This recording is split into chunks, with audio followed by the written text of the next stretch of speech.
چھٹے سرکار کی چونکہ آج شہادت کی تاریخ بھی ہے، اور دو روایتیں زیادہ تر مقامات پر ہمیں نظر آتی ہے چھٹے امام کی شہادت کی، ایک 15 شوال کی تاریخ ہے اور دوسری 25 شوال کی تاریخ ہے۔ اور بعض عرب ممالک کے اندر جہاں شیعہ حیدر قرار آباد ہیں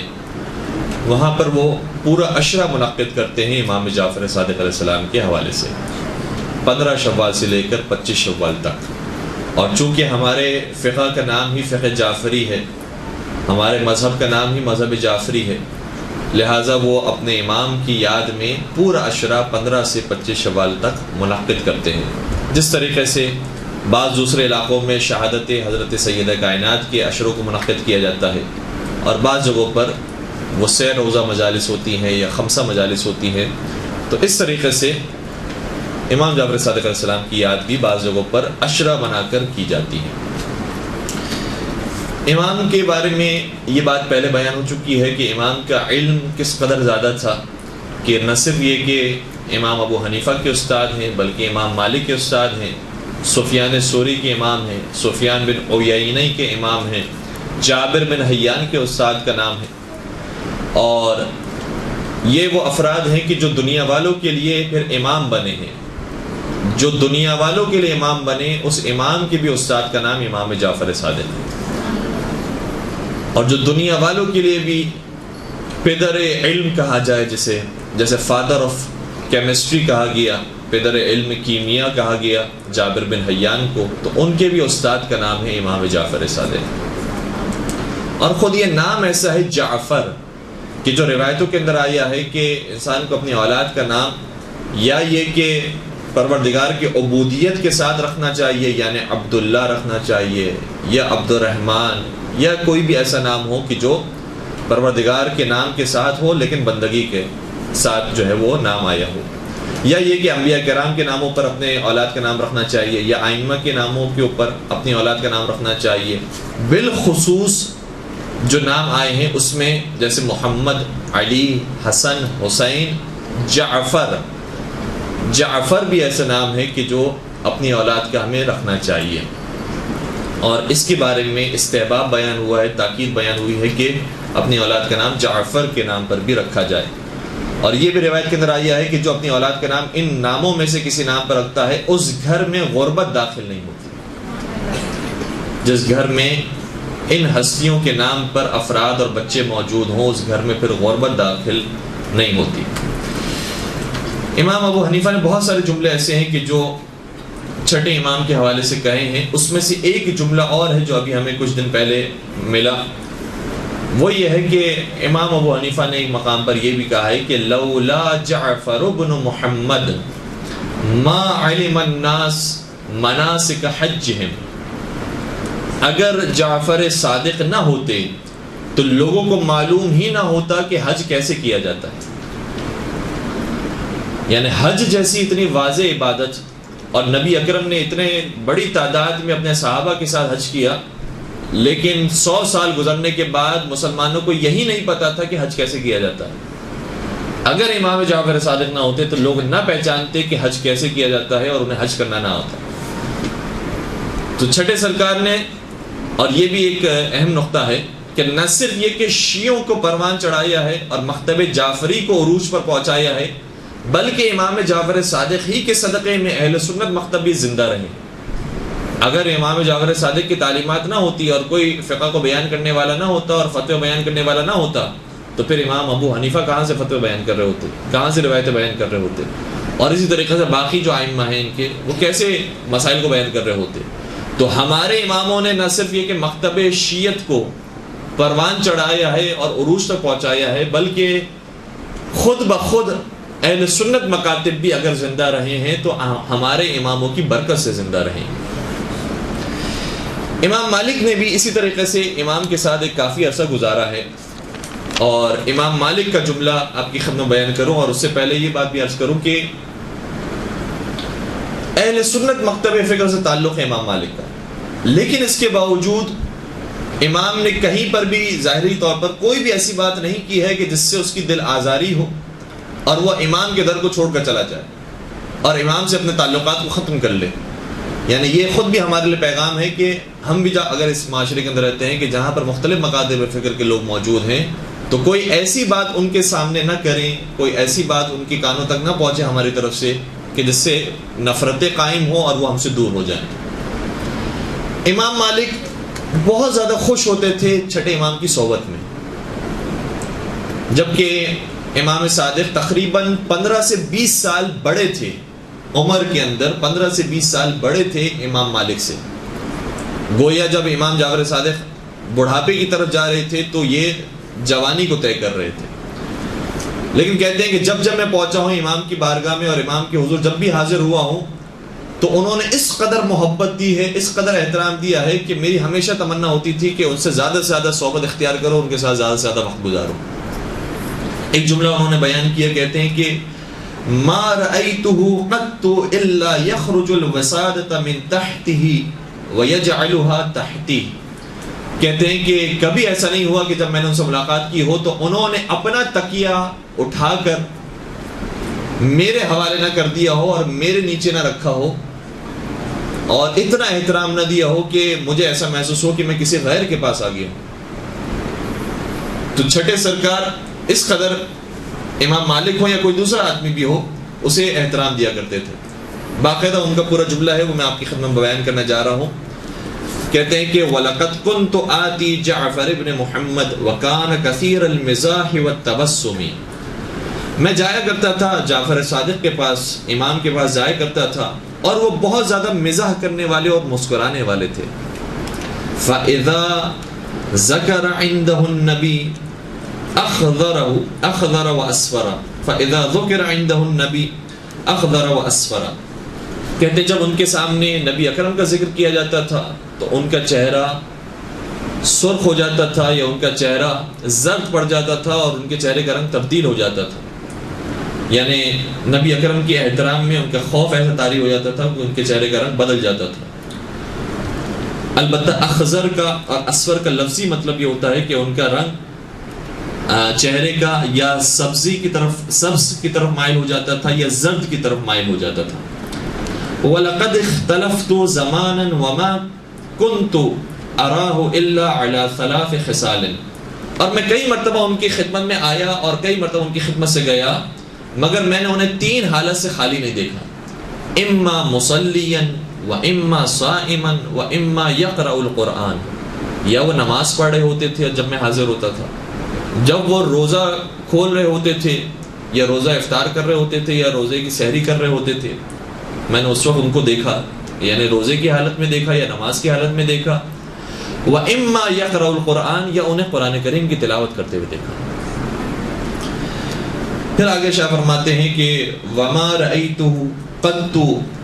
يُحْدِثُ عَنْ رَسُولِ اللَّهِ یا يُحَدِّثُ عَنْ رَسُولِ اللَّهِ إِلَّا عَلَى الطَّهَارَةِ وَلَا يَتَكَلَّمُ فِي مَا لَا يَعْنِيهِ، اور میں نے کیا دیکھا کہ جب وہ حدیث رسول بیان کرتے تھے تو ہمیشہ باوضو ہو کر بیان کرتے تھے،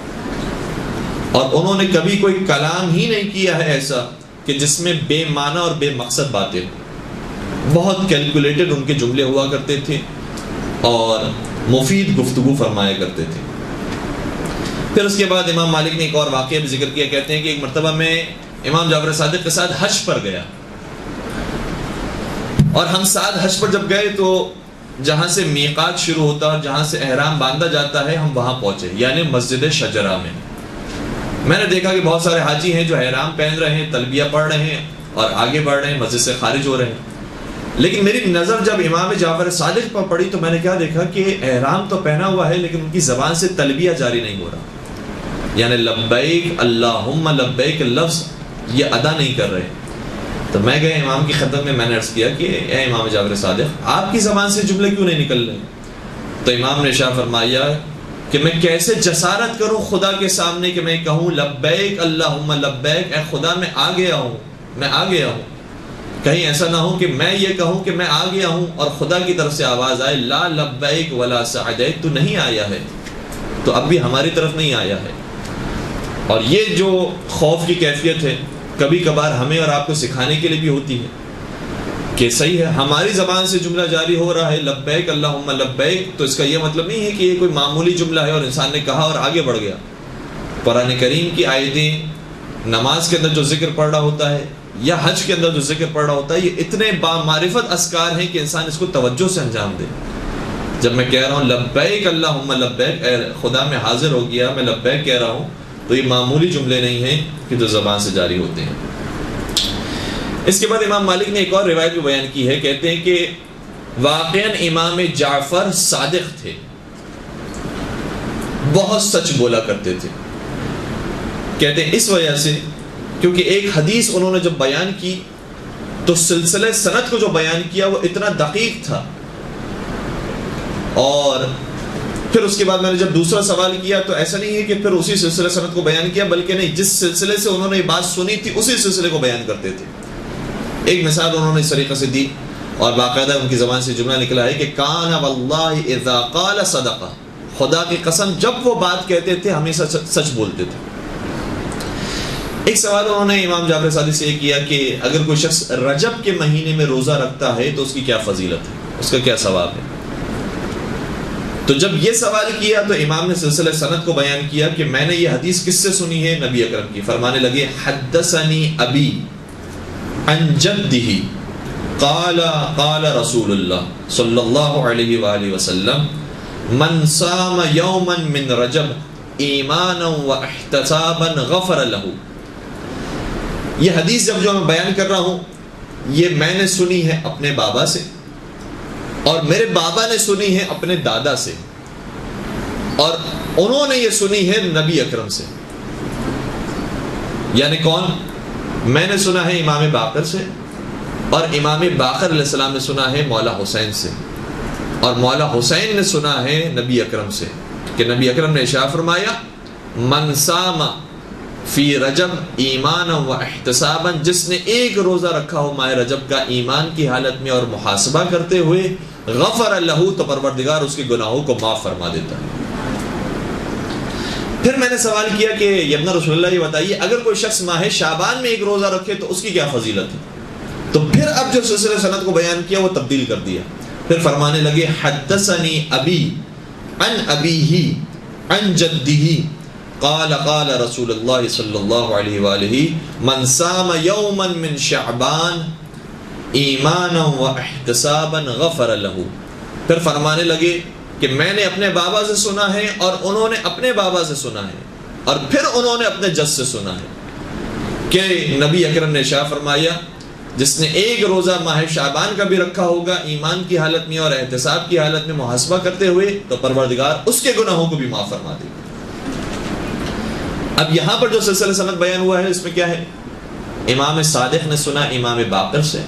امام باقر نے سنا امام سجاد سے، اور امام سجاد نے سنا مولا امیر المومنین سے،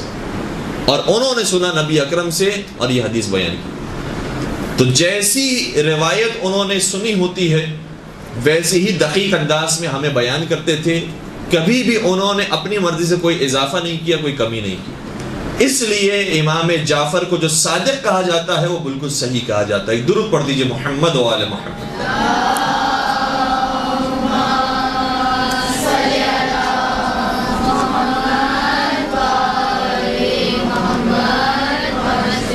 اور ہمارے ائمہ علیہم السلام سے بھی جب یہ سوال کیا گیا، مثال کے طور پر چوتھے امام سے سوال کیا گیا کہ کیوں آپ کے فرزند کو اور آپ کے پوتے کو جعفر صادق کہا جاتا ہے جبکہ آپ سب کے سب صادق ہیں، آپ بھی صادق ہیں، آپ کے آبا و اجداد بھی صادق ہیں، آپ کی اولاد بھی صادق ہے، پھر کیوں جعفر صادق کہا جاتا ہے؟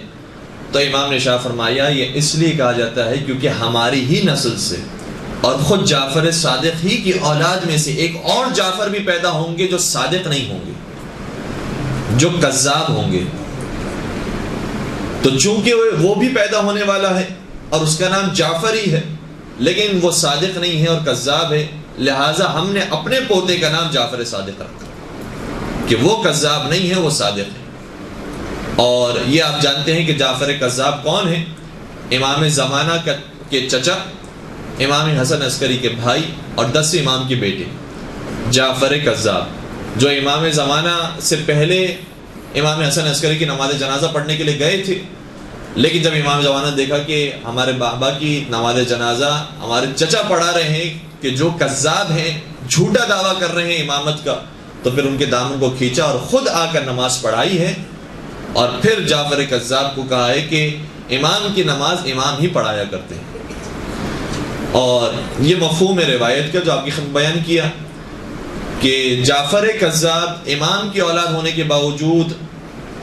ممکن ہے کہ جھوٹا دعویٰ امامت کریں اور جہنمی قرار پائیں یا کذاب قرار پائیں. کیوں؟ کیونکہ قرآن کریم میں مثال موجود ہے کہ جناب نوح علیہ السلام کا بیٹا بھی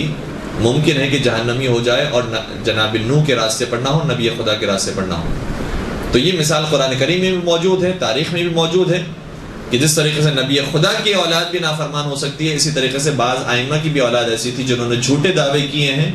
اور انہوں نے صحیح جو راستہ تھا ہدایت کے راستے کو چھوڑ دیا ہے. ایک درود پڑھ دیجئے محمد و آل محمد.